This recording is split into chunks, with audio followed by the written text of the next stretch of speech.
Assalamu alaikum. Barbekisler baraqchasının qattiqlovchilari, yana ko'ruvchilari. Bu Жалат облысы Сузак району Барып айылында Таштак деген айылда Арзбек досубуздун козу кочкорлору. Жакшылап назар салыңыздар. Өзүңүздүн ой пикирлериңизди калтырып кетиңиздер.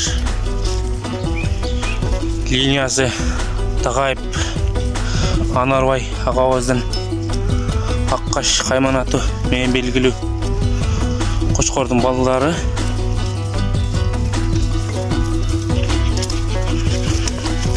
Өзүңүздүн жакшы ой пикирлериңизди калтырып кетесиздер деген ойдобуз.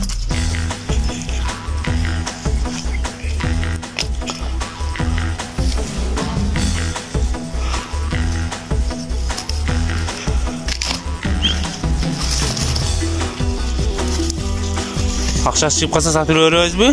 Арзбек.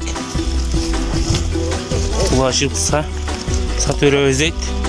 Кичинекей козулар өзүнүн козулары экен. Ургач козулар.